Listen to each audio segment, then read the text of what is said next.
द्वादश भाव में चंद्रमा। मित्रों, जैसा कि हमारी श्रृंखला चल रही थी द्वादश भाव के बारे में, और पिछले वीडियो में हमने द्वादश भाव पर बात की थी और द्वादश भाव में सूर्यदेव के बारे में चर्चा की थी।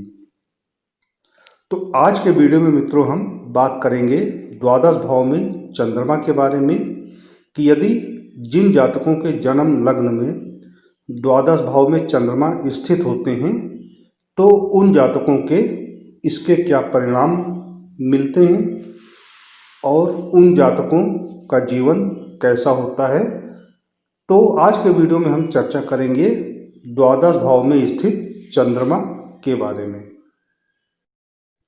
मित्रों, यदि आपके जन्म लग्न में द्वादश भाव में चंद्रमा स्थित है तो ऐसा चंद्रमा आपको एकांत प्रेमी बना सकता है। हालांकि आप एकांत में जाकर भली प्रकार से चिंतन कर पाएंगे क्योंकि आप एक चिंतनशील व्यक्ति हैं, आप एक मृदुभाषी व्यक्ति हैं, लेकिन आपके खर्चे भी बहुत होंगे। आप में क्रोध की अधिकता देखने को मिलेगी।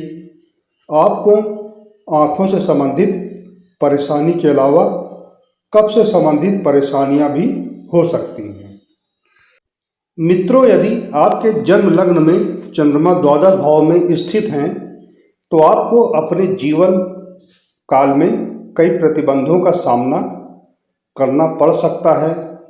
व्यवसायिक मामलों की आपको बहुत जानकारी नहीं हो पाएगी। इस कारण से इस मामले में आपको दूर रहना पड़ सकता है। आप अपने खर्चों को लेकर चिंतित रह सकते हैं। हालांकि ये खर्चे आप ही करेंगे, फिर भी इन्हीं खर्चों के कारण आपको अपने अन्य कामों को करने में परेशानियों का अनुभव होगा। इस भाव में चंद्रमा के स्थित होने के कारण आपके मन का व्यय होता रहेगा और आपका जो चित्त है वो हमेशा आसान रह सकता है। इसका कारण यह है मित्रों कि चंद्रमा एक मन से संबंध करने वाला ग्रह होता है और चंद्रमा मन का कारक ग्रह भी है। तो आपको बिना मतलब के तरह तरह की चिंताओं का सामना करना पड़ेगा, जिससे कि कारण आपके मन का व्यय होता रहेगा और साथ ही साथ आपकी मानसिक स्थिति भी थोड़ी सी आसान रह सकती है। मित्रों, 12वां भाव कुंडली का मोक्ष का भी है, इसलिए चंद्रमा के इस भाव में होने से आपका झुकाव या ऐसे जातक जिनके की जन्म लग्न में द्वादश भाव में चंद्रमा स्थित हैं उनका झुकाव अध्यात्म की ओर भी हो सकता है। ये अपने जन्म स्थान से दूर जाकर तरक्की कर सकते हैं अथवा ऐसे जातक विदेश भी जा सकते हैं। कहने का मतलब है मित्रों कि आप यदि अपने जन्म स्थान से दूर जाकर कोई भी कार्य करें तो आप जल्द ही बहुत अच्छी तरक्की कर सकते हैं और अपने काम के सिलसिले में आपको विदेश भी जाना पड़ सकता है। ऐसे योग भी बनते हैं जब आपकी कुंडली में चंद्रमा द्वादश भाव में स्थित होते हैं। तो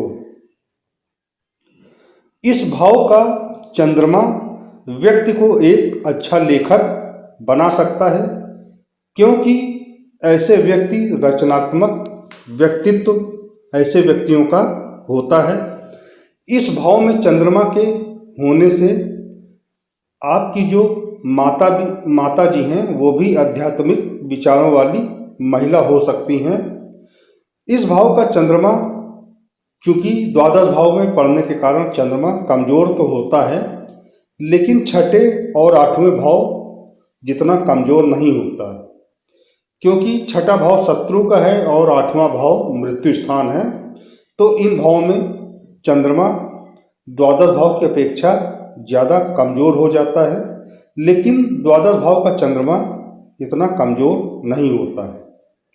इस भाव के चंद्रमा पर जब शनि अथवा अन्य पाप ग्रहों का गोचर होता है तब जातक को मानसिक परेशानियों का सामना करना पड़ सकता है। इस भाव का चंद्रमा जातक को एक अच्छा लेखक भी बना सकता है, क्योंकि ऐसे जातक रचनात्मक होते हैं और इनका मन बहुत सी कल्पनाओं में खोया रहता है और एक लेखक के लिए अच्छी कल्पनाएं करना बहुत ही जरूरी होता है, तभी वह अच्छे और सुंदर लेख लिख सकता है। मित्रों, चंद्रमा ग्रह को माता का प्रतीक ग्रह माना जाता है, इसलिए इस भाव में चंद्रमा के होने से आपकी माता जी भी आध्यात्मिक विचारों वाली हो सकती हैं। इस प्रकार से इस वीडियो में हमने द्वादश भाव के चंद्रमा के बारे में कुछ सामान्य सी चीज़ें समझी। मैं आशा करूंगा कि यह छोटा सा वीडियो आपको द्वादश भाव में स्थित चंद्रमा के बारे में अधिक जानकारी देगा और इसी आशा के साथ ही मैं यह कार्यक्रम यहीं पर समाप्त करता हूं। अगले कार्यक्रम में हम बात करेंगे मंगल देव के द्वादश स्थान के